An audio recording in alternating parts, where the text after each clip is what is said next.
Tomorrowland is packed full of rides. You got Space Mountain, Star Tours, Buzz Lightyear, the Astro Orbiter, you got Autopia, and you even got stations for the Disneyland Railroad in addition to the monorail. There's also Finding Nemo's Submarine Voyage, but I don't know if you really count that as a ride. But in all seriousness, there's a whole lot going on in Tomorrowland, but even more rides have been lost to time. Some of these rides were really cool, some of them were pretty not so cool, but all of them are worth remembering. So join me today as we dive back into the yesterday of Tomorrowland. Tomorrowland has lost more attractions than any other area in all of Disneyland. You've got plenty of classics like the Starcade, the Monsanto House of the Future, or everyone's favorite, the Crane Company Bathroom of Tomorrow. But we're not going to be talking about those today. If I was to go into everything missing in Tomorrowland, this video would be a big one. But we're just talking about rides today. So rides that used to be in Tomorrowland that are now not in existence. Starting out with a pretty silly one, this is the Tomorrowland Boats, later named the Phantom Boats. It's actually one of the shortest lived Disney rides of all time. It was open from 1955 to 1956, and it was pretty close to where the Finding Nemo Lagoon is now, is a little off of that. It was just a little dirty pond in the ground with 12 plastic motorboats on it that frequently overheated and just didn't work too well and required cast members to come and pilot the boats for people eventually, and they only fit like 3 people. It was just a mess. It wasn't a good ride, but it was an old one, so Disney learned from that and scrapped that pretty quickly. Another classic Disneyland ride was the Astro Jets, which was then renamed the Tomorrowland Jets after some sort of legal dispute.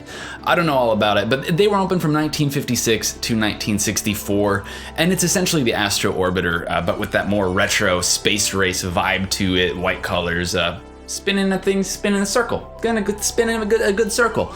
Later, when the People Mover opened, which we'll get to, it was renamed Rocket Jets and moved on top of the People Mover loading station, kind of like how it is over in the Magic Kingdom now. And that went from 1967 to 97, and obviously it was rethemed and moved once more to the front of Tomorrowland and is now Astro Orbiter.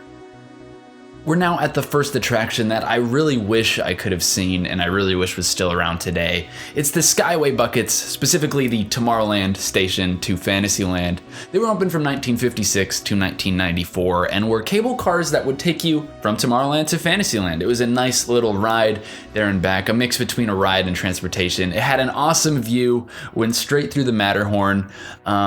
Things like this evidently just don't exist anymore because it's a little dangerous when you let people sit above other people who are walking below. So the Skyway buckets are no longer around, but they looked pretty fun, pretty cool, a nice little scenic view. I mentioned that the Phantom Boats were one of the shortest lived Disneyland rides in history. Well, this next one is the shortest lived Disneyland ride that ever existed. It was the Viewliner Train of Tomorrow, just in operation from 1957 to 1958. It was a miniature rideable train that just ran in 2 different loops back and forth between Tomorrowland and Fantasyland, essentially.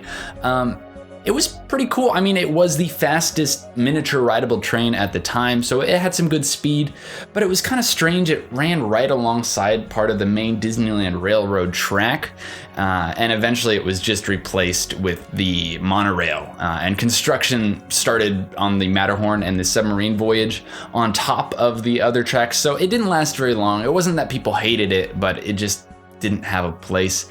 Kind of a bummer though, because Disneyland essentially exists because of model trains. Walt Disney was obsessed with trains, and he even constructed a rideable train in his own backyard. So the Viewliner was kind of a cool homage to that. Not too upset that it's gone, but I still think it has a cool place in Disney history. We're getting into the good stuff now. We're at the Submarine Voyage, in operation from 1959 to 1998. It shut down like a year after I was born, which I think might be some kind of cruel joke. It's like a little rude. I kind of wanted to see this ride. This is a Submarine Voyage, similar, if not exactly the same track and style as Finding Nemo is now. But man, this ride was cool. You would go through the lagoon, animatronic fish and turtles and human mermaids. Cool stuff going on. and you would dive down. Just see some awesome stuff. You would go under the North Pole, big glaciers there. You would find the lost city of Atlantis. You would encounter a sea serpent. It was just such Disney. It was just such Disney. Just so many practical effects, so much cool animatronics. And then Finding Nemo replaced it in 2007, which is like just bad. So you got an awesome ride, cool effects, Submarine Voyage, and you turned it into one of the worst Disneyland attractions. Hey, I don't like Nemo. Did you know that? I don't really like that ride very much. It's not very good. Anyways, it kind of makes sense they shut down the ride with those underwater animatronics and stuff. It did take a lot to upkeep it. So I'm bummed that it's gone, but it has an awesome place in history. Everyone remembers that ride fondly, I think. I mean, I do, but I was never on it, so maybe not.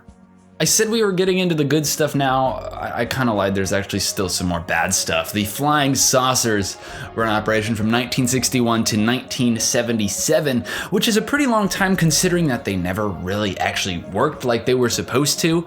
It was a single rider per vehicle, and it was like this disc-shaped vehicle you would sit in like a UFO, and it would be on this big platform with air vents, kind of like an air hockey table if you've ever played that. The idea is that you could kind of drift around as a rider and bump into each other like steering wheel-less bumper cars in a way, but they really just didn't work. And Disney revisited this concept later when Cars Land opened, and they had Luigi's flying tires there and bigger versions and stronger air vents.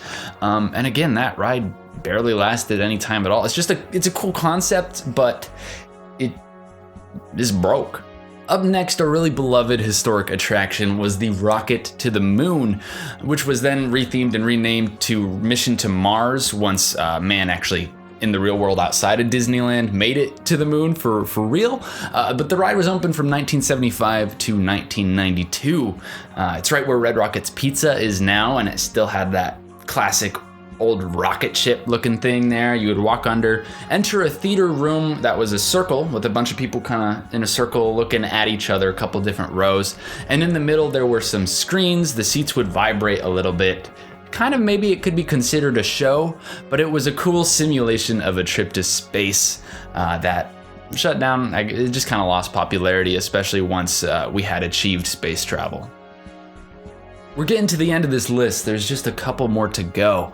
Up next, maybe you consider this a show. Because the theater rotates, I'm gonna call it a ride for the sake of this video. It was the Carousel of Progress, a classic show, originally built for the New York's World Fair in 1964.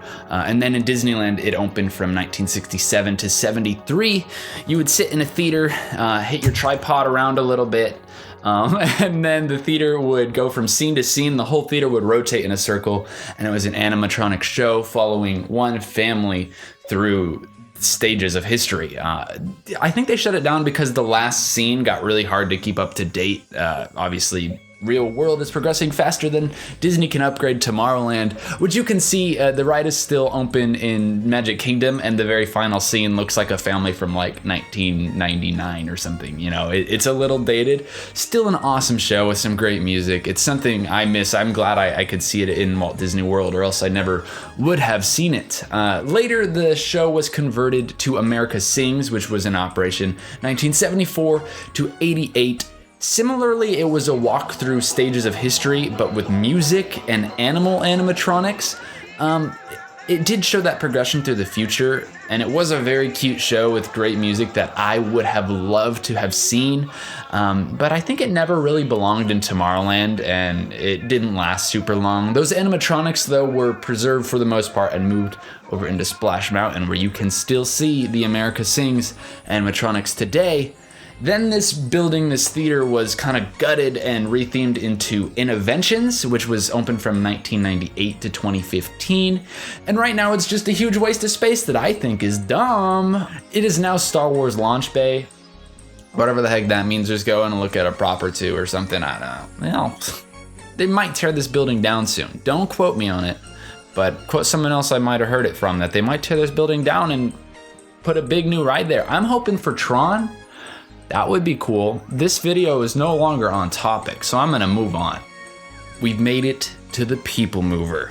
What I consider to be, coming from the uneducated stance of someone who's never been on it, the greatest Tomorrowland attraction of all time, in operation from 1967 to 95, another ride that took influence from a similar attraction that was built for the World's Fair. The People Mover was so cool. It was a model of what future transportation could look like from Walt Disney's perspective.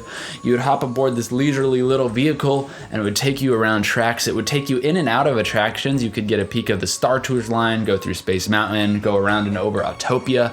It was just a nice way to relax and look around Tomorrowland for a while, and it was so fun. And I can't say that because I've never ridden it, but there is a different version of it still in operation at the Magic Kingdom that I think is so fun, and I have ridden it. Eventually, the People Mover was removed to try to upgrade Tomorrowland in the biggest mistake of all time. It was changed into the Rocket Rods in operation from 98 to 2000. That's 2 years of an awful attraction where they tried to amp up the People Mover by making it go faster, but without really changing the track. They did it on a budget, so it would go zoom and then hit a turn and creep around the turn and then go zoom. And within those 2 years, it managed to damage the foundations of the People Mover track, which still sits empty in the middle of everywhere in Tomorrowland today. So, big bummer. I would love to see the People Mover come back, but I also admit it probably never will. We'll see. And last, but absolutely not least, the ride I would have liked to personally have experienced more than I think anything else on this list, even though I might have just said that about the People Mover.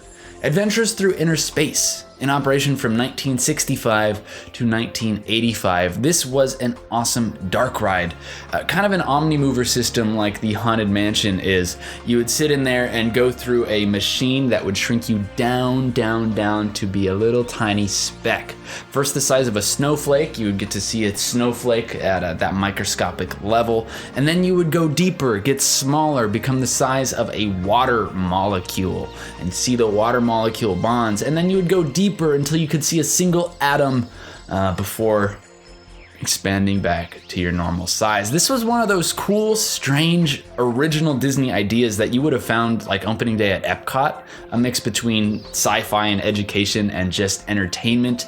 It looked really, really interesting, and I've been probably playing a clip of a 3D model, like an animation of what the ride was like, because of course dark ride cameras back then didn't capture it very well. But just because that mysterious nature of it, like I know it was a great ride that people loved, but I also can't really imagine what it was actually like to experience.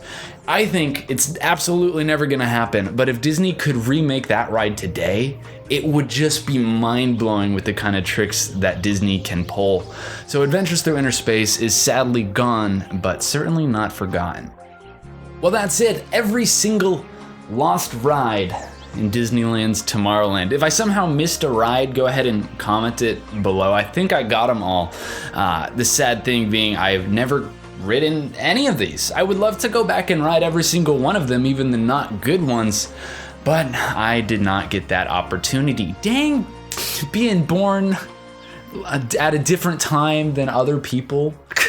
Come on. Which of these rides would you most want to go back in time and check out? Answer the poll question, click the little I button that should have popped up right now in the corner, in the top right corner of the video.